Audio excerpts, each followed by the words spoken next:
Ok, donc là, ça tourne. Donc à toi, Bonjour à Christophe. toutes et à tous. Voilà, donc aujourd'hui, on va faire un retour, une restitution sur un groupe de travail communautique qui a eu lieu, on va dire plutôt au premier semestre 2016, sur 3 4 mois. Donc, comme beaucoup, comme souvent, en fait, il a commencé en se disant, on s'est dit, ça va durer 3 mois, ça dure un petit peu plus.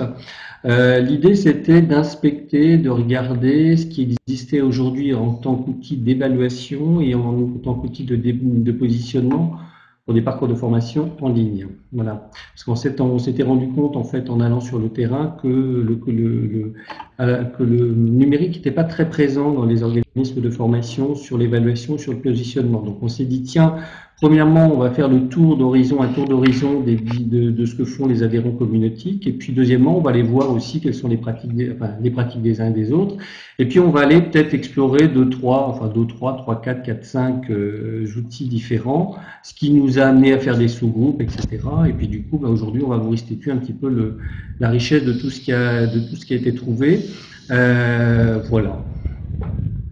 Voilà, c'est vraiment je dirais le principe du groupe de travail, hein, c'est-à-dire qu'on explore et puis au bout d'un moment, on fait participer les autres. Ça peut amener parfois d'autres envies, d'autres groupes de travail, etc., etc.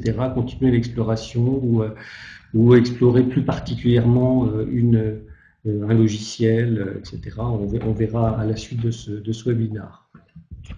Voilà. Je ne sais Merci, pas si on attend merci Christophe. utilisateur, on est 12 en tout, ça fait 7 participants, sachant qu'on attend 13 participants en tout. Donc on va peut-être attendre encore, tu me dirais 13h34, j'ai Oui, peur c'est que... ça, oui. Oui, bon, On je va, pense on va y qu'on va y aller. aller. Et par contre, Oui, donc du coup, comme tu es animateur actif, Christophe, tu hmm, pourras donner les droits audio et vidéo et puis chat à ceux qui arrivent, parce d'accord, que du c'est vrai que coup, ouais, bah, ouais. quand on est Ou présentateur, sinon voilà, on n'y pense tu peux me pas. Voilà. ouais, parce que si tu vas peut-être me désactiver après, Non, ce non, sera non, pas mais là, plus mal. je vais te Euh, laisser actif. d'accord. Donc, il n'y a pas de, Hmm. il y a pas de souci. Donc, on va commencer et Donc puis on intégrera les personnes qui arrivent au fur et à mesure. hmm. Ben, je te laisse présenter peut-être les membres du groupe de travail, puisqu'en fait, ce groupe était animé par Jean-Yves Louéger de la société Stratis. Donc, vous connaissez peut-être plus Jean-Luc. Jean-Luc Peuvrier, hein, qui intervient dans pas mal d'animations, et puis son coéquipier, Jean-Yves, pardon, hein, Jean-Luc et Jean-Yves, voilà, qui lui a mené ce groupe de travail. Donc, je te laisse présenter les D'accord. personnes. Donc, il y avait des organismes de formation présents. Alors, communautique, je sais pas si on peut considérer ça comme un organisme de Hmm. formation. À Non, part, donc si on accepte on ne peut communautique, pas. il y avait le CNAM avec Paul Annabelle Anglade. Donc, je vais en même temps dire ce sur quoi on a travaillé. Donc, moi, j'ai travaillé avec Paul Annabelle sur les plateformes de formation à distance et sur les outils d'évaluation que l'on trouvait, enfin que l'on trouve dans ces plateformes. Donc, Annabelle, la DAFPIC, alors c'est plus la DAFCOM, mais la DAFPIC, c'est ça. Donc, tu nous rediras peut-être, Hmm. Oui, c'est ça. Annabelle, Oui. enfin, ce que signifie le sigle. Donc Annabelle, elle a travaillé sur Google Formulaire en tant qu'outil de positionnement à travers un test d'anglais. Donc le groupe film, donc c'est Vanessa Desjardins. Donc Vanessa, elle a travaillé sur le recensement. Enfin, elle a essayé de recenser les gros dispositifs ou les dispositifs significatifs de positionnement en France, c'est-à-dire hors Normandie. Donc ça me ramène à Christophe, lui qui a plutôt questionné la Normandie et qui a essayé de savoir quels outils d'évaluation numérique en ligne ou hors ligne les membres utilisaient. Donc Vanessa, elle a plutôt étendu l'enquête au niveau national. Donc bon, je ne sais pas si Vanessa sera là aujourd'hui, mais elle a repéré par exemple des dispositifs comme comme le C2I, comme le B2I, des dispositifs éducation nationale pour l'informatique. Elle a fait une analyse également, elle a donné des informations sur la certification Voltaire et puis d'autres éléments que vous allez retrouver en fait dans la carte conceptuelle qui rassemble tous nos livrables et qu'on mettra à votre disposition après le webinaire. Donc ensuite, Laurent Labidi, ici, qui est aujourd'hui présent. Donc Swimming Pool. Donc Laurent, on l'a fait parce qu'il a une grande expérience des plateformes, des outils numériques. Donc il les connaît théoriquement, mais il les connaît pratiquement aussi pour les expérimenter avec ses stagiaires, ses équipes. Et on a demandé à Laurent de travailler sur des retours d'expérience. Comment ces nouveaux outils, il les utilisait dans le cadre de ses formations. Et Laurent nous en touchera quelques mots tout à l'heure. Donc via formation, donc c'est Sylvain qui est ici, Stéphanie et Fleur. Et Sylvain, il a travaillé à la fois sur comment toujours sur Google Formulaire. Les Voilà. badges et les formulaires. Enfin, il a essayé de voir comment on pouvait, à travers un modèle qu'il a développé, comment on pouvait réaliser un positionnement adaptatif avec Google Formulaire. Et Christophe aussi a essayé de tester, a essayé a produire quelque chose avec Google Formulaire. Alors, ce qui est intéressant, c'est qu'on aura du coup deux retours d'expérience, voire trois avec Annabelle sur Google Formulaire. Et puis avec Sylvain, moi j'ai aussi travaillé sur les badges. Et de mon côté, j'ai travaillé également un peu en solo sur les portfolios. Donc voilà pour les membres. Donc on a travaillé sur 2 journées de travail, 2 journées de travail en présentiel, plus pas mal de séances à distance, mais du coup en groupe séparé. Voilà, donc les axes de travail, je les ai un petit peu déjà évoqués à travers les membres, les organismes qui ont participé. Donc, je ne vais pas reprendre cela dans le détail. Donc, vous voyez que Google Formulaire a occupé une place importante, tout simplement parce qu'aujourd'hui, c'est un outil qui est gratuit, qui est facilement prenable en main. C'est-à-dire, il n'y a pas besoin en fait d'être un technicien en informatique pour prendre en main l'outil. Donc c'est ça qui nous intéressait dans Google Formulaire, mais bon, on verra qu'il y a eu des retours qui sont, on va dire, plutôt mitigés. Donc voilà les différents axes. Et donc on va passer au premier axe. Christophe, alors j'ai peut-être oublié de dire que voilà, Christophe, il avait aussi travaillé sur, alors je n'ai pas précisé ici,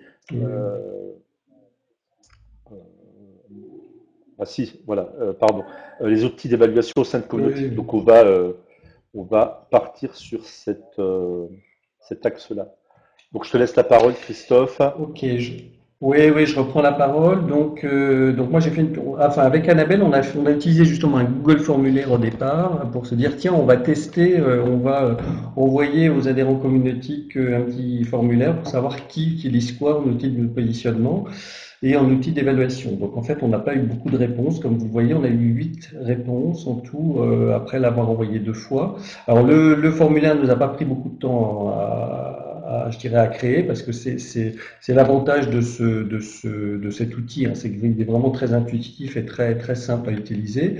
Alors, ce qu'on a eu comme réponse, donc sur les 8, on en a 5 qui nous ont dit oui, on utilise aujourd'hui un outil de positionnement en ligne, soit un outil dans la plateforme Moodle, donc pour des gens qui utilisent Moodle, soit Google Formulaire justement, ou alors un outil réalisé ad hoc par les formateurs, notamment sur Excel. Dans les trois cas, dans les trois cas, que ce soit Moodle, Google Form, ou Formulaire ou Excel, sont des outils intégrés dans OLMS. Dans un cas, le positionnement en ligne permet la création de parcours avec un paramétrage en amont, c'est-à-dire je crée mon positionnement et automatiquement j'ai une espèce d'algorithme qui fait que ça me crée mon parcours derrière, et ça je crois que c'est dans Moodle que c'est fait. Donc ça fait 1 sur 8 qui vraiment est capable de positionner et d'aller jusqu'à la création de parcours, ce qui est quand même pas énorme, hein. Voilà, ça c'est pour le positionnement. Pour l'outil d'évaluation en ligne, finalement, il n'y en a pas plus, hein, puisqu'il y en a la moitié, 4 sur 8 qui utilisent un outil d'évaluation en ligne, donc 3 qui sont aussi dans les outils de positionnement. Donc on est pareil, on est dans Moodle, Google Formulaire, Adobe Presenter qui est un outil qui permet de créer des ressources en ligne, et un outil réalisé par les formateurs. Seuls 2 disent oui, on est satisfait de notre outil, ça nous permet vraiment d'avoir une bonne évaluation, une évaluation fiable, etc. Et d'une manière générale, ce qui manque, c'est des bons outils de positionnement, des outils simples et accessibles à tous les formateurs. Alors c'est peut-être aussi parce que aujourd'hui, ils n'existent pas, ou voilà. Et puis tout le monde disait oui, on est intéressé par une liste d'outils, mais pareil, il faut que ce soit simple, il faut que ce soit plutôt gratuit, il faut que ce soit accessible et intuitif. Voilà. Peut-être que d'ailleurs, je me disais, comme vous êtes là, et peut-être que ça va en intéresser d'autres et qu'on reposera cette question, on pourra renvoyer peut-être le formulaire par la suite. Alors, Merci je vais Christophe. passer. Voilà, alors Hop. attends, on est allé trop vite. Voilà. Je suis allé. Voilà, Ouais, on a fait tous les deux. ok. Parce que du coup, tu as aussi réalisé avec Google Formulaire Voilà, donc du un coup, outil de moi je me positionnement. suis, voilà, on s'est amusé, je me suis amusé à créer un Google Formulaire en me disant, est-ce qu'on peut arriver à en faire vraiment un outil de positionnement? Alors Google Formulaire, c'est un outil simple, c'est un outil intuitif, c'est souple, c'est-à-dire qu'on peut facilement enlever une question, rajouter une question, on a le droit de se tromper, c'est pas très grave, etc. Vous avez une palette de propositions qui sont à droite en fait de l'outil, avec possibilité d'ajouter de changer, de réorganiser des questions et des rubriques au fur et à mesure. Donc ça veut dire que la structure n'est pas figée dès le départ. Pour celles et ceux qui connaissent, moi j'utilise, on a un outil en fait en interne à la région, mais je sais qu'il est pas mal utilisé d'une manière générale, qui est Lime Survey, et c'est un outil où si jamais on se trompe dans la structure au départ, c'est assez compliqué en fait de changer, on est obligé de recréer un formulaire, etc. Pour ça, je dois dire que Google Formulaire, c'est très simple et ça permet vraiment des changements. Et en plus, ça permet de partager comme tous les produits Google, c'est-à-dire qu'on peut travailler à plusieurs dessus. Alors par contre, le problème de ce genre de formulaire, c'est que le chemin est linéaire, c'est-à-dire que je passe de la question 1 à la question 2, de la question 2 à la question 3, de la question 3 à la question 4. Alors je peux passer éventuellement de la question 1 à la question 3, mais par contre, je ne peux pas faire vraiment de branche, c'est-à-dire je ne peux pas dire, tiens, si j'ai mauvais à la question 1, je passe à la 5, et après, ça me crée une branche en soi, c'est-à-dire que la 5, elle reste en fait sur le linéaire, si vous voulez, elle reste sur la même branche. Donc du coup, ça permet de dire juste je continue ou j'envoie le questionnaire, c'est-à-dire que je peux imaginer que je décide que si la personne répond mal à la question 1, eh bien je lui dis bah voilà, le questionnaire s'arrête et vous l'envoyez et vous n'aurez pas accès en fait aux questions d'après. C'est-à-dire que la seule possibilité qu'on a, c'est de dire vous continuez ou vous arrêtez. Donc ça restreint quand même les possibilités. Donc je dirais que Google Formulaire n'est pas destiné à donner des réponses en live. Donc ça veut dire qu'il faut détourner le système en créant des rubriques pour répondre aux questions. C'est-à-dire que du coup, on fait, au lieu de poser des questions, on répond aux questions. Donc si une question amène par exemple 3 réponses, donc une bonne, il faut prévoir 2 réponses différentes et faire le lien vers la question suivante ou vers l'arrêt du questionnaire selon qu'on a bon ou qu'on a faux. Voilà. C'est peut-être un peu confus ce que j'explique parce que c'est pas toujours simple, mais vous le verrez à la limite, vous le testerez. J'en ai fait un pour que vous voyez un petit peu à quoi ça ressemble. Alors par contre, il peut donner un score à la fin du questionnaire et on peut faire une remédiation à chaque question par envoi avec un envoi par mail. Voilà, on peut très bien dire tiens, je sais que la personne s'est arrêtée à la question 2, donc je fais une remédiation. Mais ça reste un outil quand même un petit peu, on va dire, fabriqué maison, quoi. En résumé, moi, ce que j'ai envie de dire. Sur la remédiation, Christophe. Oui, sur la remédiation, Christophe, c'est pas oui. tout à fait. J'avais modifié un peu la diapo, c'est pour ça que j'avais mis rajouter la médiation. Parce que la remédiation se fait vraiment sur le Google Formulaire. C'est une mise à jour qui a été faite en Mm. septembre. D'accord. Ah, ok. D'accord. Donc c'est le. Eh ben, écoute, je l'ai pas vu parce qu'en fait, j'ai refait le questionnaire, tu vois, en octobre, mais je l'ai pas vu. Bon. Et c'est ça, et j'ai amélioré en fait du coup ton questionnaire dans l'exemple. En fait, j'ai mis les remédiations de bonnes et mauvaises réponses vers lesquelles en fait, non, j'ai fait ça vite fait tout à l'heure hier, où en fait on peut directement lors d'une bonne réponse ou une mauvaise réponse, on peut donner donc un petit message à la personne qu'elle recevra par mail à chaque réponse. Donc elle saura si elle a bon ou mauvais avec sa remédiation, et on peut en plus rediriger vers un mail vers, par exemple, là on a un exemple sur les maths, donc avec les additions, c'est l'exercice que j'avais repris sur ton exemple, et donc on peut mettre un lien effectivement qui redirige vers une table d'addition par exemple qui serait en ligne. Donc on peut D'accord. effectivement maintenant rajouter cette remédiation, et je rebondis sur ce que Laurent a mis dans le chat, mais tout à fait, c'est pas toujours linéaire si on crée des arbres à décision, mais par contre ça devient Mm. très complexe à gérer. Là, Ouais. je te Ouais. rejoins. C'est vrai que c'est pas fait pour ça, qu'on va dire. Alors après, on peut le détourner, hein, mais c'est quand C'est même ça. pas fait pour ça. Voilà. Voilà. Donc en résumé, un outil simple, facile à utiliser, à mettre en œuvre. Ça vaut quand même le coup de s'y pencher si vous n'avez rien. Je dirais quand on n'a rien, j'ai envie de dire que c'est franchement mieux que rien, et ça vaut le coup peut-être d'en discuter peut-être avec nous qui les avons testés. Voilà. Après, comme je disais, il y a une possibilité, c'est peut-être plus simple aussi quand on a plusieurs compétences à tester, de faire plusieurs Google formulaires que de besoin. Merci, Voilà, j'en merci ai fini de mon Christophe. côté. Sylvain, est-ce que tu veux peut-être compléter? Alors, c'est vrai que la difficulté avec, bon, c'est la difficulté et à la fois l'avantage de Google Formulaire, c'est que le développement avance très très vite. C'est-à-dire que on avait découvert au mois de juillet, je me souviens, comme Nautique, on venait de découvrir les scores dans Google Formulaire, alors qu'avant ça n'existe pas et on pouvait en faire seulement des outils d'enquête. Et puis là, Sylvain nous apprend qu'il y a à nouveau une fonctionnalité qui s'est Ouais. ajoutée. Moi, ce que j'avais, et après je te laisserai la parole, Sylvain, ce que j'avais remarqué en testant un peu Vas-y. avec Christophe, parce qu'on avait un peu retravaillé là-dessus, euh, alors peut-être qu'on a mal compris les choses, c'est que si je veux en fait conditionner une remédiation sur deux questions, on n'arrivait pas à le faire. On ne peut pas dire, par exemple, je renvoie cette information-là, ce positionnement-là, si à la question 1, il a répondu telle chose, et si à la question 2, il a répondu telle chose. Alors peut-être que c'est solutionné à travers les arbres de décision. Je ne sais pas. Voilà, bah, je te laisse la parole. C'était simplement la remarque que je voulais faire en plus. Ouais, tout à fait. Non, mais tu as tout à fait raison. Effectivement, si on veut conditionner deux questions pour avoir une remédiation par rapport à un cumul de deux questions, ça, on ne pourra pas le Mm. faire, c'est compliqué. Par contre, la remédiation a bien lieu Ouais. question par question. Donc c'est vraiment une remédiation à la question, à la réponse de la question, quoi. Donc ça c'est fait. On a toujours la difficulté, comme avait mis Christophe, sur le côté de si la personne en fait elle a mal répondu, elle peut revenir en arrière et essayer de trouver la bonne réponse. Ça, c'est clair qu'on Mm. peut pas éviter ça. Mm. Maintenant, ce qui a été possible aussi de rajouter sur les Google Formulaires, c'est qu'on peut demander à collecter l'adresse mail.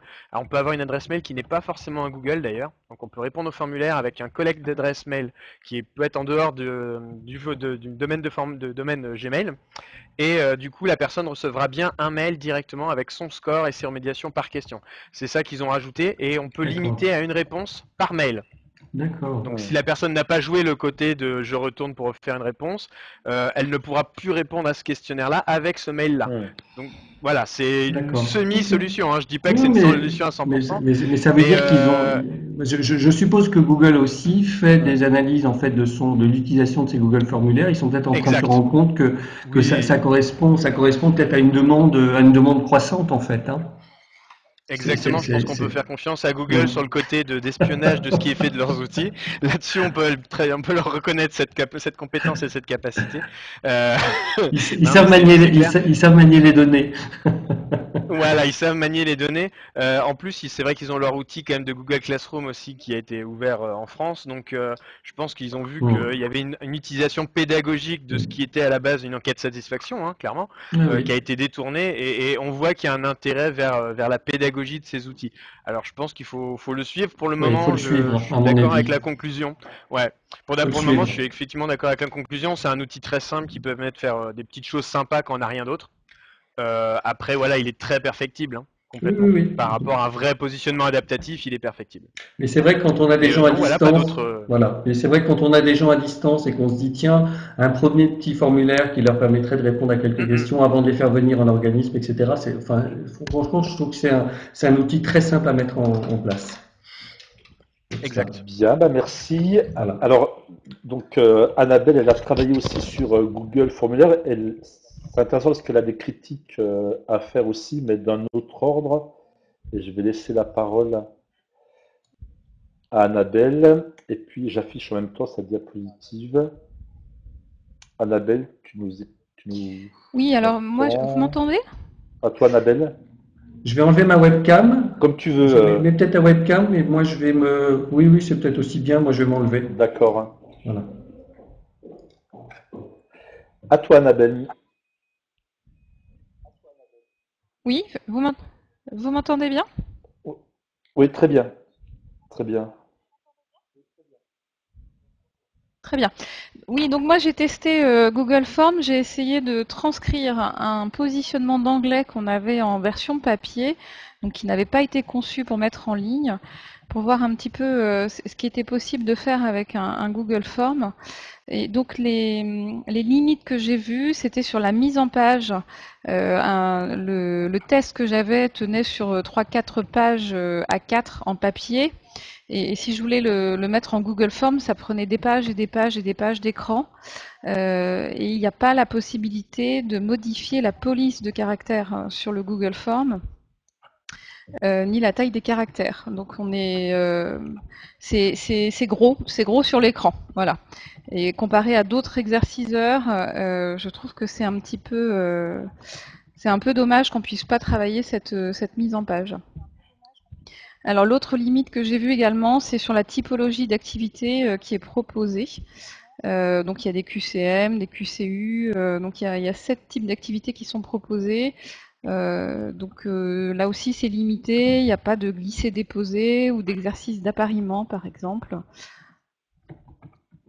Et enfin, ce qui est intéressant aussi dans un questionnaire, surtout si c'est en langue étrangère, moi j'ai pas réussi à intégrer un fichier audio ou un fichier vidéo, ce qui peut être intéressant dans une question, dans ce type de questionnaire. Alors peut-être que c'est possible, hein, mais moi j'ai pas réussi à faire ça. Voilà pour les limites que j'ai vues de cet outil. Ah, Laurent dit que c'est possible, bon. Mais en tous les cas, à première vue, c'est pas expliqué. C'est peut-être possible, mais pas vraiment là où on veut, en fait, je pense. Ce qui est intéressant, c'est d'avoir, enfin, quand on fait du positionnement en langue, c'est de pouvoir, en fait, avoir les réponses, avoir dans les réponses, en fait, des audios, des vidéos. Il faut que la réponse puisse être un document audio, un document vidéo. Alors, je ne sais pas si ça, c'est possible. Ce qu'on peut faire, je pense, Laurent, c'est illustrer la question par une vidéo ou par un document audio, mais vraiment avoir de la réponse, par exemple, dire, j'imagine la question suivante, euh, quel est l'enregistrement audio, parmi ces enregistrements audio, quel est celui qui correspond à l'utilisation, par exemple, je ne sais pas, du subjonctif ou de telle syntaxe, bref, et on aurait comme réponse différents documents audio à consulter, et ça, je crois que c'est pas possible. Je pense que c'est ça que tu voulais dire, Annabelle. C'est cette finesse-là que tu n'avais pas, en fait, enfin, que tu n'as pas trouvé dans Google Oui, c'est Formulaire. ça, enfin que la question soit sous forme audio ou vidéo. Oui, c'est ça. Mm, Bon, a priori, mm. en détournant l'outil, c'est possible. Donc, D'accord. Eh bien, merci, Annabelle. Donc, on va continuer, en fait, notre tour d'horizon des productions du groupe de travail, à moins que certains aient des questions dans le public sur Google Formulaire. Donc, je regarde rapidement. Donc, on va avancer et puis on gardera les questions pour la fin. Alors, Autre grand chantier, si je puis dire, les badges. Alors moi j'ai travaillé sur les badges avec Sylvain. Donc Sylvain il a essayé de son côté de définir ce qu'est un badge, à la fois d'un point de vue un peu technique et un peu pédagogique. Et puis moi, j'ai travaillé sur les badges dans les plateformes de formation. Donc Sylvain, je te laisse la parole sur la partie plutôt générale, sur les badges. Et puis moi, j'évoquerai Ouais. tout à l'heure les plateformes de formation. Ok, pas de souci. Donc effectivement, oui, on a travaillé sur l'idée des badges, de déjà savoir un peu ce que c'était et comment on pouvait l'utiliser en formation, effectivement. Les badges, c'est pas quelque chose de très récent, mais c'est quelque chose qui est utilisé peu encore en formation, je pense. Et on s'est vite aperçu qu'il y a beaucoup de plateformes qui proposent on va dire des badges en open source, dont la plus connue est le Backpack de Mozilla, avec la difficulté, comme on l'avait dit lorsqu'on s'est réunis, de pouvoir avoir des badges. En fait, n'importe qui peut être éditeur de badges, et du coup, on peut se retrouver avec des badges de toutes sortes, du type je suis celui qui boit le plus vite 10 pintes à la suite dans un pub, et se créer un badge. Donc ça a une limite quand même très importante, c'est que si c'est mélangé avec l'ensemble des badges qu'on peut obtenir dans des MOOC ou sur des types de formations, après comment faire la différence entre ce qui est réellement pro et ce qui relève du loisir? Donc, mis à part ça, effectivement, les badges sont plutôt basés sur tout ce qui est l'idée de ludification, de gamification des formations, un peu créer une petite rivalité entre chacun. Donc, ce que j'ai mis, motiver l'apprenant, compétition entre chacun. De voilà, j'arrive à cumuler plus de badges que mon voisin, donc voilà, je me mets en concurrence. Et puis, il y a le côté un peu addictif de collectionneur de badges. Je vais essayer de collectionner ou avoir tous les types de badges qui existent soit sur les plateformes en ligne, soit sur les MOOC, pour dire que voilà, je suis un utilisateur soit parfait, soit en tout cas qui a fait toutes les sections. C'est ce qu'on trouvait déjà il y a plus de 10-15 ans sur les forums où on avait le badge du meilleur posteur. C'est un peu l'équivalence de l'employé du mois qu'on affiche dans le McDo ou dans les restos américains. C'est un peu ça, c'est le fait de communiquer sur ses compétences et valoriser son parcours. Qu'on retrouve cette idée-là dans les badges. Une autre image, ce serait aussi celle qui, à l'époque, en maternelle ou en primaire, où on distribuait des bons points ou des images aux élèves qui avaient bien réussi. Le badge est basé vraiment sur cette même logique. Du point de vue plutôt technique, donc c'est la deuxième partie de PowerPoint, je vous ai mis que le badge est un métafichier. En fait, un badge, c'est pas juste une jolie image avec une petite icône, c'est réellement un métafichier. Donc c'est une image qui comporte en plus elle-même des données. Donc ça se fait pas juste avec un éditeur logiciel d'images, ça se fait vraiment avec plusieurs éditeurs. J'en ai trouvé plusieurs en ligne, mais c'est quand même très compliqué. On trouve beaucoup de choses open source qui sont pas totalement tout abouties. C'est encore un monde un peu sauvage, on va dire, entre guillemets. En tout cas, dans le métafichier, dans les données qui sont évaluées dans le badge, qui permettent donc de donner un vrai crédit à cette récompense, il y a ce que je vous ai mis en dessous. Donc, il y a l'émetteur du badge. Donc, ça peut être l'organisme de formation, la structure qui a créé le badge. Il y a le destinataire du badge, donc le candidat qui a passé la session de formation, le module d'e-learning. Les critères et les preuves. Qu'est-ce qui montre que effectivement pourquoi il a validé ce badge? Donc soit il a passé une évaluation, soit il a été assidu sur toute la durée du cours. Ça peut être ce type de preuve. Et puis enfin, il y a la date à laquelle le badge a été décerné, sa validité. Donc la validité, c'est à peu près la durée, le temps que dure la validité de ce badge. Merci Laurent pour avoir mis Open Badge. Et les validations, comment ça a été validé? Par un jury, par une évaluation, comme je vous disais. Et effectivement, voilà, c'est souvent très indépendant, comme Laurent vous le met dans le chat, c'est souvent très indépendant des LMS, hein. Les badges, c'est quand même un monde très ouvert, on peut en trouver un peu partout. Voilà, et je vous avais mis, donc il y aura un lien sur cette diapo vers un petit document un peu didactique sur qu'est-ce qu'un badge, comment ça marche.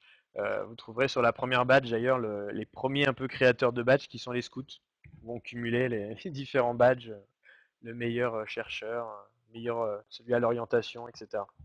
Voilà. Merci Sylvain. Bien, donc moi je vais continuer enfin, prolonger ce que tu as dit sur les badges. Moi je me suis plutôt intéressé aux badges dans les plateformes de formation. Donc c'est vrai qu'aujourd'hui, les plateformes de formation servent de plus en plus à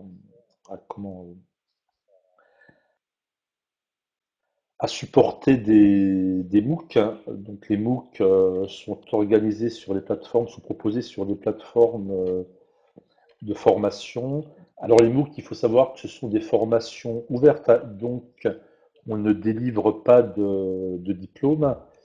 Et donc l'idée des MOOC, c'est si on ne délivre pas de diplôme au sens traditionnel, au sens des formations traditionnelles, ce qui peut être intéressant, c'est de délivrer en fait des sortes de certificats ou de preuves que l'on a bien suivi d'une façon ouverte et d'une façon libre les, euh, les MOOC, le MOOC. Et donc c'est comme ça en fait, enfin il me semble que les badges ont été introduits et ont trouvé en fait leur justification dans les plateformes de formation. Donc, en fait, le badge, si vous voulez, c'est l'équivalent du diplôme.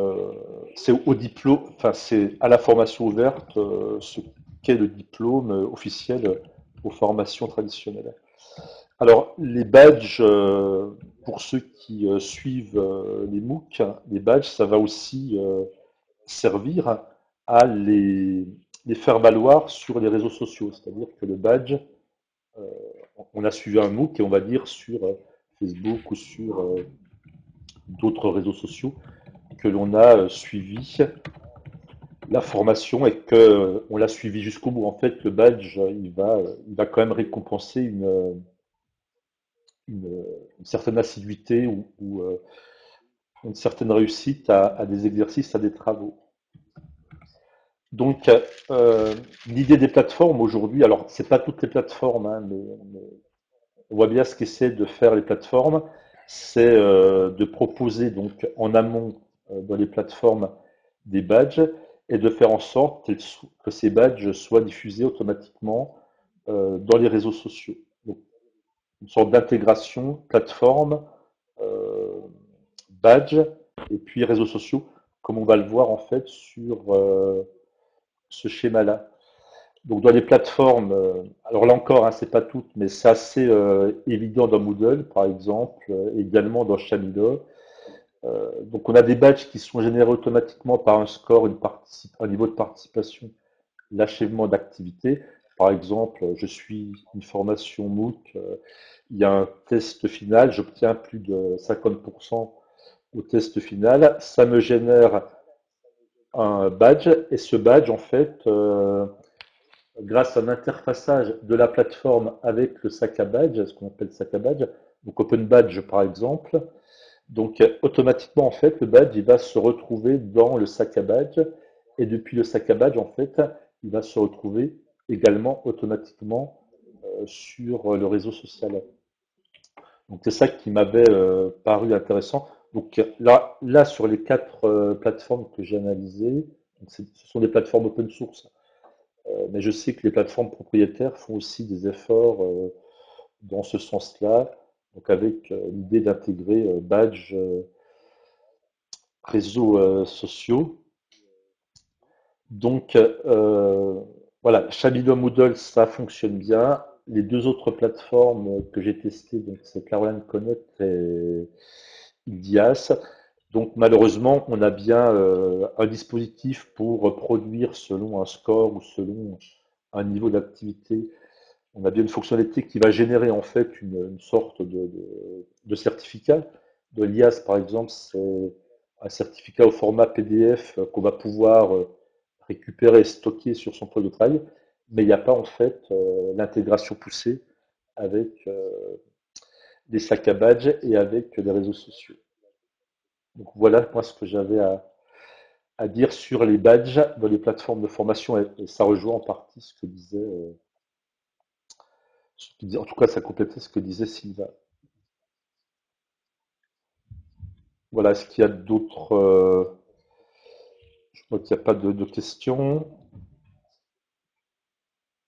On va peut-être on va peut-être avancer puisqu'il nous reste pas mal de choses à voir. Moi, j'ai travaillé également sur les plateformes côté évaluation avec Paul Annabelle, qui n'est pas là, je crois, je ne la vois pas parmi les participants. Alors, je vais aller assez vite pour laisser la place à Laurent, qui a des retours d'expérience enrichissants à nous livrer. Donc, moi, j'ai testé enfin, Paul Annabelle et moi, on a testé 4 plateformes de formation open source. Il y a Chamino Moodle, Caroline Connect, que vous voyez à l'écran. Et on les a testés selon 3 types d'évaluation. On a essayé de voir comment ces plateformes, elles positionnaient, comment elles permettaient de faire de l'évaluation formative et comment elles permettaient de faire de l'évaluation sommative. Et donc, on a repéré dans ces plateformes des outils permettant de faire ces évaluations. Donc, on a repéré des outils d'enquête qu'on trouve dans toutes les plateformes, des outils de quiz. Alors, la différence entre outils d'enquête et outils quiz, c'est que le quiz, il va générer un score et l'enquête ne va pas générer de score. L'enquête, c'est en positionnement, par exemple, savez-vous savez-vous utiliser Word, savez-vous utiliser Excel? Et on répond oui ou non. Il n'y a pas la notion de réponse vraie ou fausse. Donc, ce qu'on a testé également, c'est les outils de remise de travaux. Donc, c'est les outils qui permettent de déposer un devoir sous la forme d'un document, de plusieurs documents, d'un texte en ligne, et qui va être ensuite évalué, corrigé comme une copie par le formateur. Et on a également testé les outils SCORM qui permettent, là encore, s'il y a des exercices dans des parcours réalisés avec SCORM, ces tests vont pouvoir permettre une évaluation. Alors, ce qu'on a tiré comme conclusion, c'est qu'évidemment, dans les plateformes de formation, et notamment open source, on a une grande richesse fonctionnelle pour vraiment affiner nos évaluations et nos positionnements. Ce qui est intéressant, c'est aussi la réutilisabilité des questions, c'est-à-dire qu'une même question, on peut l'utiliser dans différentes évaluations.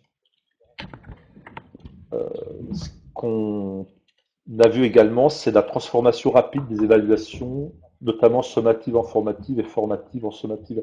C'est-à-dire qu'on prépare un questionnaire, on met des questions dans le questionnaire, et selon quelques paramétrages relativement simples, tout est relatif, mais bon, selon quelques paramétrages, on arrive à faire en sorte que le questionnaire soit sommatif, c'est-à-dire sommatif, il va renvoyer des feedbacks riches aux utilisateurs et, formatif, il va renvoyer des feedbacks riches et sommatif, il va simplement renvoyer un score et une validation ou une invalidation.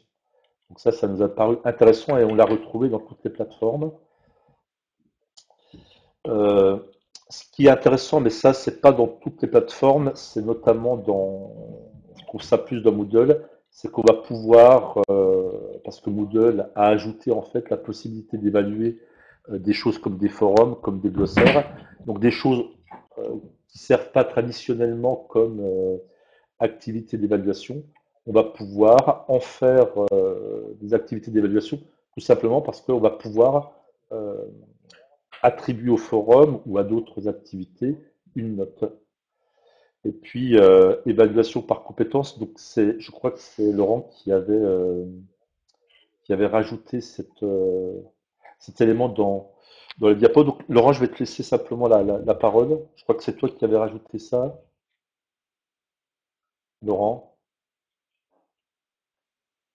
Vous m'entendez? Oui, oui, on t'entend. Tu m'entends? Oui, Oui, effectivement, Oui, oui. depuis la version 3.1 de Moodle, en fait, ils ont intégré dedans un module d'évaluation par compétences. On peut donc en fait injecter à l'intérieur de la plateforme N référentiels de compétences qui ensuite vont être rattachés aux activités, objectif intermédiaire par objectif intermédiaire, hein, peu importe la sémantique utilisée ici, mais on va pouvoir finement associer à une activité et à sa réussite la validation ou pas, ou plutôt l'évaluation positive ou pas de la mobilisation d'une compétence. Donc c'est vrai que c'est un super outil. On avait Jean Fruité de l'Académie de Nantes qui travaillait sur un plugin qui s'appelait Référentiel à l'époque, qui faisait la même chose mais qui était très complexe à mettre en œuvre.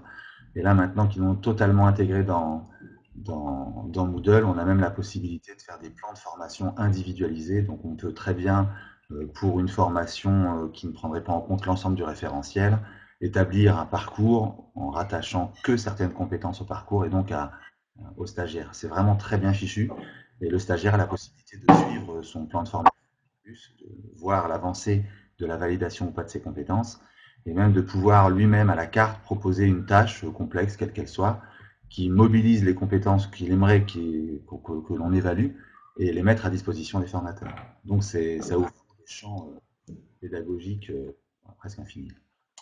D'accord. Donc en fait, ce que tu veux dire, c'est qu'avec ce nouvel outil, n'importe quelle activité dans Moodle peut servir en fait d'item ou d'élément d'évaluation, c'est ça?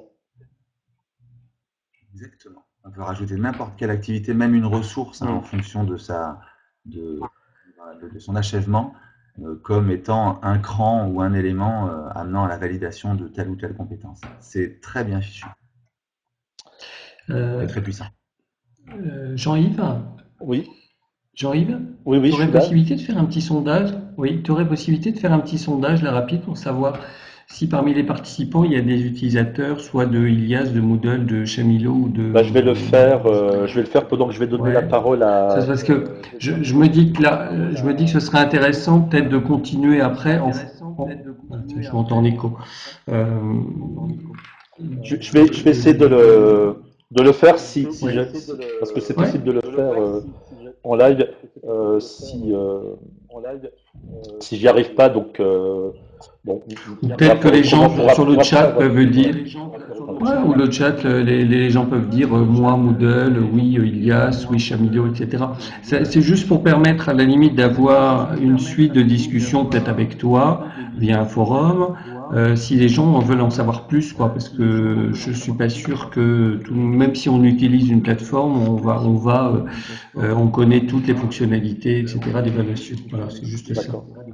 Donc, moi, je vais terminer simplement par les points quand même un peu noirs des plateformes de formation.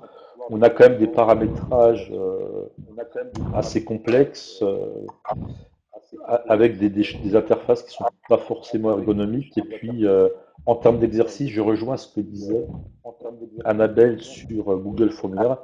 On a une interactivité relativement pauvre. Si on compare avec je pense à des portails pour faire des exercices interactifs en ligne comme Learning Apps ou Educaplay. Et là, vraiment, on a beaucoup plus d'interactivité. On reste quand même dans le QCM, dans le texte à trous. On a un peu de glisser-déposer, mais bon, ça reste moins riche que ce qu'on peut trouver indépendamment des plateformes. Donc, Laurent, je vais te laisser la parole pour la fin du webinaire, pour les retours d'expérience innovantes. À toi, Laurent. Donc, tu peux naviguer comme tu veux. Voilà. Je te laisse la parole et j'essaie de faire le sondage. Merci Jean-Yves. Donc moi je vais rapidement, pour qu'on ait un petit peu de temps pour les questions finales. Alors il y a de l'écho. Je ne sais pas comment le retirer cet écho, c'est assez désagréable. C'est peut-être quelqu'un qui traverse. On va demander peut-être aux personnes qui sont connectées sans casque micro de désactiver leur micro. D'accord. Voilà, là on n'a plus d'écho. Génial. Donc voilà, donc retour d'expérience innovante, je ne sais pas, mais on essaye. Donc la première chose pour ce retour d'expérience, c'est le détournement collaboratif des questions et des banques de questions dans Moodle. J'ai donc tenté maintenant depuis 2 ans de donner la main aux stagiaires pour qu'eux-mêmes puissent, à l'intérieur d'un cours dans lequel ils sont enseignants, créer eux-mêmes leurs questions, des futurs quiz formatifs ou sommatifs que nous on mettra à leur disposition. Donc je ne vais pas rentrer dans le détail, mais vous voyez le principe, à la fin d'une séance d'une matinée un peu chargée. Donc en général, je garde une petite demi-heure permettant, soit par groupe, donc de façon collaborative, soit de façon autonome, je demande à chacun de mes stagiaires, par rapport au cours qu'ils viennent de suivre, de fabriquer une question ou deux, quel que soit son type, un QCM, un appariement, une remise dans l'ordre. Enfin, on essaie d'utiliser toutes les fonctionnalités de Moodle là-dessus. Et ensuite, on met en commun toutes ces questions qui sont ensuite validées par les formateurs et qui sont réutilisées dans les questionnaires formatifs. Donc ça donne à la fois un bon retour cognitif juste après la séance, derrière une mobilisation et une valorisation des stagiaires. Évidemment, je ne peux pas rentrer ici dans les détails, mais je suis à vos dispositions si vous aimeriez, enfin si vous voulez en savoir plus. Le détournement du glossaire de Moodle, en fait, ici, de la même manière, en fin de séance, on demande aux stagiaires eux-mêmes de rédiger une définition pareille de façon individuelle ou collaborative d'un mot, d'une notion qui a été soulevée pendant la séance précédente. Et l'avantage, c'est qu'on peut maintenant détourner le glossaire, comme l'a dit tout à l'heure Jean-Yves, comme un outil d'évaluation, puisque à l'intérieur du glossaire, on va pouvoir, nous, en tant que formateurs, classer les définitions placées par auteur, et ainsi soit pouvoir distribuer des badges, c'est ce que l'on fait, ou alors des notes, pour ceux qui conservent encore les notes, ou bien encore ici, moi plutôt valider des compétences, par exemple, autour de la communication ou du français. Enfin, on va pouvoir aussi, je tente en tous les cas d'utiliser au maximum maintenant la vidéo au service des évaluations. Alors c'est vrai que l'avancée technologique en termes de vidéo est quand même assez surprenante. On a un stockage aujourd'hui qui coûte de moins en moins cher, des partages cloud, des caméras qui sont de plus en plus simples à utiliser. Et d'ailleurs, la plupart du temps, on utilisera plutôt les téléphones. C'est vrai que j'ai tenté de creuser un petit peu l'utilisation de cette vidéo donc au service des évaluations. Donc ce que j'ai proposé dans un premier temps, c'est une évaluation par les pairs. Donc dans cette utilisation de la vidéo, orientée sur des pratiques professionnelles, on va, par exemple, pour un exemple très simple, dans le cadre de Swimming Pool, on forme donc les futurs maîtres nageurs. Ils ont un 200 mètres 4 nages à effectuer, dans lequel évidemment il y a tous les gestes techniques de la natation. Et en début d'année, en fait, on va nous-mêmes, les formateurs, filmer ces 204 nages. Et ensuite, grâce à des outils comme l'atelier de Moodle, on va mettre à disposition une des vidéos d'un des stagiaires à évaluer par un autre stagiaire de la formation. On va donc avoir une grille d'évaluation qui va être proposée, commune à tous, et on va ainsi mobiliser les stagiaires dans l'évaluation de leur pairs. Ce qui est intéressant, c'est qu'en milieu d'année ou en fin d'année, on réeffectue à nouveau cette vidéo du 204 nages pour pouvoir constater les progrès. Et on le fait aussi en milieu d'année pour d'éventuelles remédiations quand ce n'est pas nécessaire. La deuxième possibilité, c'est l'évaluation de compréhension à l'aide de vidéos.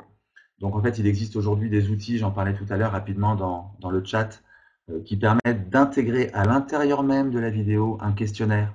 Donc c'est très bien fait et là-dessus, je vous oriente vers un module dont Jean-Yves connaît l'existence, qui s'appelle H5P, qui est gratuit, qui est communautaire, et qui permet vraiment d'améliorer de façon significative les outils d'évaluation de Moodle. En particulier, il propose la fabrication très simple d'un questionnaire directement intégré dans la vidéo, avec les feedbacks intégrés dans la vidéo. C'est vraiment très bien fait.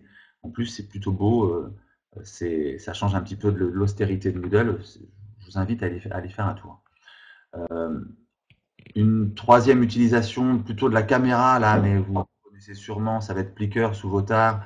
C'est plutôt utiliser ici la caméra à l'aide de dispositifs papier, donc c'est des QR codes ou de la couleur, qui permet de détecter en live des réponses données par votre assemblée, soit des stagiaires, des élèves ou autres, et de permettre d'avoir un suivi, puisque maintenant Plickr permet aussi le stockage des notes et d'avoir un véritable carnet de notes de ses élèves ou de ses stagiaires sur le long terme. Enfin, et c'est l'exemple que je finirai par développer, c'est ce qu'on a fait, c'est ce qu'on fait maintenant depuis 2 ans. On allait un peu plus loin, on a carrément proposé par la vidéo des évaluations certificatives suivies d'un entretien avec un Skype Live. Donc en fait, l'exemple ici, c'est une pratique professionnelle, en particulier nous, c'est la séance pédagogique que doivent assurer les maîtres nageurs. et ainsi qu'un entretien à suivre, soit juste derrière, en fonction des spécifications techniques du lieu, soit à 24 ou 48 heures. Donc, les outils, on a besoin simplement de caméras que l'on fournit, nous, à nos stagiaires, on leur envoie par la poste, puisque vous l'avez vu dans les avantages, enfin, on le verra tout à l'heure dans les avantages, mais notre problématique ici, c'est surtout la réduction des coûts de déplacement, parce qu'on a certains stagiaires qui sont très loin, Pas-de-Calais, Reims, hier. Donc, il est clair que le déplacement pour une évaluation de 40 minutes n'était pas du tout possible financièrement. Donc, en fait, une caméra qu'on leur envoie par la poste, des tutoriels qui vont permettre aux stagiaires, aux formateurs de pouvoir utiliser le matériel, les prérequis. Hélène? Il faut convaincre les students. C'est pas toujours simple. On a réussi, d'année en année, on arrive à en convaincre de plus en plus. Aujourd'hui, c'est plutôt bien intégré. Former évidemment en amont à la nouveauté et aussi avoir les textes officiels de loi qui le permettent, puisque nous, c'est le cas. Direction régionale des sports, en fait, aujourd'hui, pour les évaluations certificatives.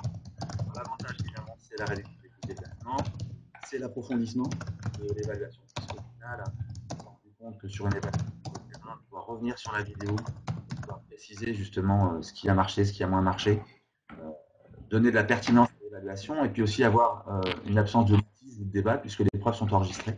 Et donc, on peut revenir de façon très, très saine, très calme sur parfois des certifications qui sont indispensables à l'obtention du diplôme, donc très importantes à la fois pour nous, mais surtout pour le stagiaire.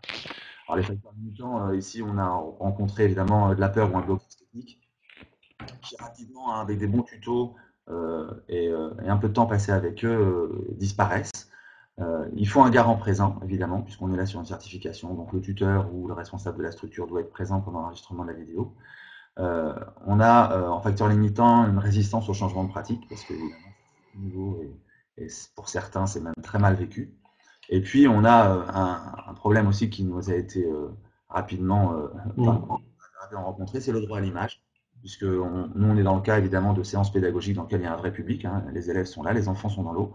Et donc, on doit en amont pouvoir gérer ça. Alors, ça se fait plutôt bien, au final. Hein, c'est une petite liste avec 20 enfants dans l'eau pour obtenir un document, sachant que jamais diffusé qu'à destination des formateurs et des organismes de formation.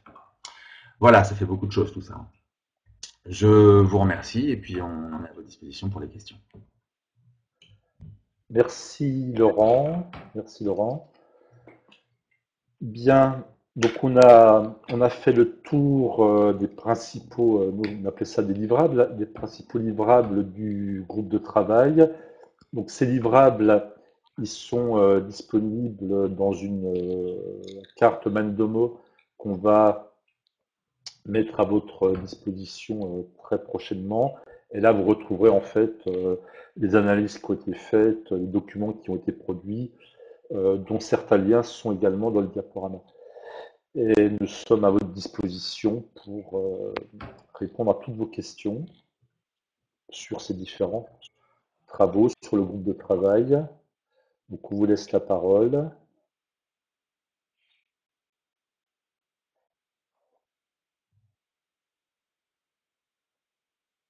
Donc, si vous voulez prendre la parole, n'hésitez pas à activer le micro.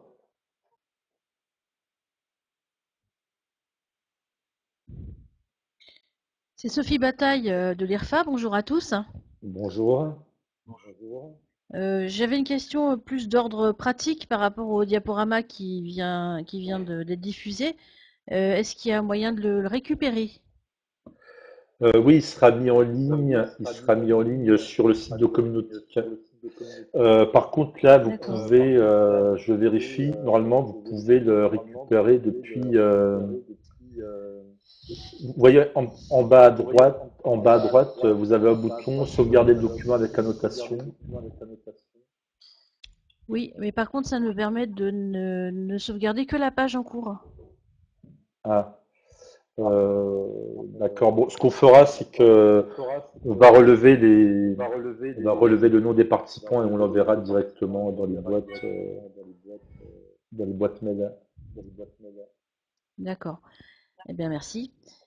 Sinon, pour être complète par rapport aux plateformes que l'on utilise à l'IRFA, on utilise la suite, on utilise Clair Online Connect, mais je ne connais pas du tout. C'est pas dans ce que je fais moi. On utilise la plateforme Online Format Pro, où là il y a des outils d'évaluation, et ENI qui évalue également les compétences. D'accord.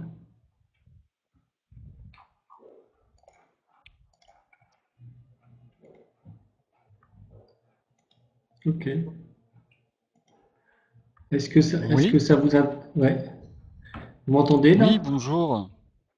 Christophe, je t'entends. Et est-ce que vous m'entendez D'accord. si je prends la parole? Oui, oui, vas-y. On t'écoute, Frédéric. Oui, Frédéric, éducation et formation, 63e adhérent communautique, tout récent adhérent communautique. Alors moi, j'ai pas forcément de questions, mais du coup, c'est vrai que je voulais porter à votre connaissance le fait que nous, éducation et formation, on porte un dispositif qui s'appelle Dahlia, et dans ce dispositif-là, il y a une évaluation en ligne, il y a un positionnement en ligne dans le cadre des compétences clés, mais c'est aussi aujourd'hui un outil qui permet de faire de l'évaluation sur mesure à partir d'un référentiel de compétences et d'avoir une restitution détaillée. Donc je sais que vous avez balayé un peu la Normandie, alors on n'était pas encore adhérent communautique, mais voilà, si vous voulez avoir des informations, puisque je sais que Annabelle et Fabrice sont là du Greta, et que cet outil est présent dans leur réseau, dans leur académie, voilà, je suis à disposition si vous avez des questions sur cet outil-là. Et en tout cas, je voulais vous remercier pour... Il y a des choses que j'ai apprises, heureusement, sur les badges notamment. Je trouvais ça très intéressant. Et puis la partie de Laurent sur les possibilités Alors j'avais vu passer la ressource H5P, mais je l'avais vu passer, je l'avais pas remobilisé. Et j'avoue que j'y suis retourné en même temps que sa présentation. Et c'est vraiment assez bluffant et très intéressant en termes de potentiel. Voilà, merci. Merci. Merci. D'autres questions? Donc, vous pouvez encore répondre au sondage.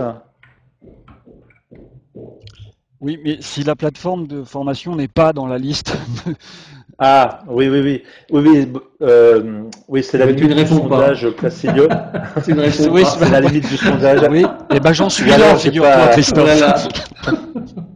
Tant pis pour Il aurait toi. fallu, il aurait fallu que je crée une rubrique autre, mais j'ai pas C'est vu cela. que c'était possible. Donc Non, mais voilà, c'est la limite. là, c'était vraiment pour se dire, comme je sais que, que ce soit Jean-Yves ou Paul Annabelle, ils sont allés assez profondément dans les situations d'évaluation sur ces 4 plateformes. S'il y a des utilisateurs de ces plateformes, ça se trouve, ils les utilisent au quotidien, mais sans aller au bout des choses, ça vaudrait le coup qu'ils continuent peut-être une discussion avec l'un ou avec l'autre. C'était juste ça, quoi. Après, on n'a pas la prétention d'aller dans toutes les plateformes voir. Non, mais j'avais cru que le sondage c'était aussi pour savoir quelle est la proportion de participants qui connaissent et utilisent ces plateformes-là, et avec les fonctionnalités que vous avez soulignées. Oui, mais sur ces 4-là, sur les 4 en fait qui ont été testés par Jean-Yves. Bon, Ilias, c'est une plateforme allemande qui est très peu, enfin, qui est utilisée en France, mais très peu. Je crois que c'est l'armée, des écoles militaires qui l'utilisent. Mais bon, à part ces écoles-là, il y a très peu de monde. Donc, vous voyez, ça fait 0%. Et on retrouve Moodle, Chamilo et puis Claroline Connect qui est en train de percer. Donc, ça reflète assez bien la situation française quant à l'utilisation des plateformes de formation open source. Ok. Est-ce qu'il y a d'autres questions?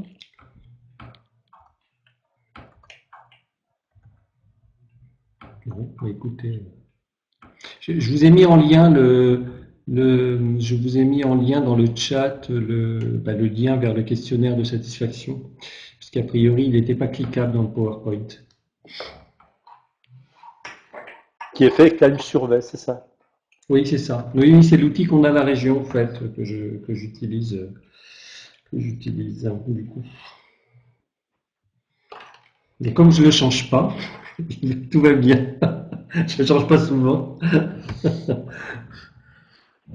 Par contre, c'est vrai qu'il permet plein de choses. Hein. Voilà. Bien, bah écoutez, en tout cas, bon, je pense que avec Christophe, on est d'accord pour dire qu'on reste à votre, enfin que le groupe de travail, je me fais un peu le porte-parole du groupe de travail, on reste à votre disposition sur un peu sur nos domaines de spécialité. Laurent, justement, pour peut-être accompagner ou conseiller les organismes sur les évaluations innovantes qui voudraient mettre en place. Moi, plutôt sur les aspects techniques un peu pointus des plateformes parce que je connais bien ça. Et puis Sylvain qui est parti, et puis Annabelle également sur Google Formulaire. Est-ce qu'on peut faire et sur les badges, beaucoup. Voilà, sur les badges, voilà. Sur les badges, c'est assez intéressant ce qu'on peut faire justement avec l'intégration dont je parlais. En fait, oui, on va mettre à la fois je pense le PowerPoint. Vous aurez possibilité de réécouter cette webconférence, et puis surtout la carte mentale donc qui a été faite avec les liens vers toutes les expérimentations. Et ce qu'on fera peut-être, on mettra en plus je sais pas quoi, un petit groupe qui permettra soit Facebook ou je ne sais quoi, qui permettra à chacun de poser ses questions, d'y répondre, etc. quoi. On va dire jusqu'à la fin de l'année. Voilà, donc la carte, alors je l'ai mis en ligne, enfin je l'ai mis en ligne, voilà, donc là si vous cliquez sur accéder, vous devez pouvoir accéder sans avoir de coup de main de mots à la carte. Est-ce que c'est le cas? Donc elle est en libre accès, alors bien sûr elle sera amenée nous on va la modifier, alors, je ne vais pas dire tous les jours, mais bon, elle pourrait être amenée à être modifiée. C'est d'ailleurs pour ça en fait qu'on avait choisi cette forme-là pour la simplification, la facilité de mise à jour. Non, après, s'il y a des gens que ça intéresse d'aller plus loin ou de recontinuer, etc., je veux dire, on peut imaginer en 2017 continuer ça. Après, voilà, c'est un petit peu en fonction des besoins des uns et des autres. Hein. Mais sinon, on va dire que c'est un état des lieux, un instant T de ce que nous on a trouvé, quoi. Déjà, ce qui est déjà pas mal, parce que je trouve que vous avez bien bossé dans le groupe de travail. Dont tu faisais partie, donc. Oui, mais enfin, moi, comme d'habitude, j'ai pas fait grand-chose. Bien. Alors c'est vrai qu'on a balayé large parce qu'au début on savait pas trop, voilà, on a fait un peu un brainstorming. Alors peut-être que là effectivement ça vaudrait le coup de prolonger, mais sur des problématiques particulières et en allant peut-être plus dans le concret.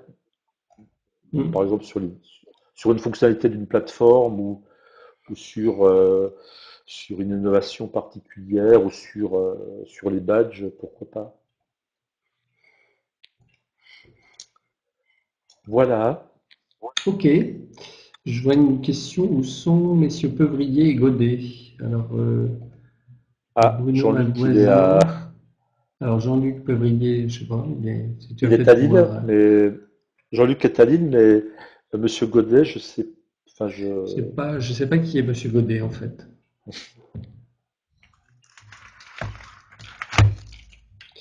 Bien, écoutez, merci à... Ouais. Merci à tous. Merci à tous. Et puis, on va arrêter l'enregistrement. Et puis, suite, en fait, on vous envoie un mail avec toutes les informations. Et puis, on vous dit à très bientôt. Merci. Voilà. Merci, à bientôt.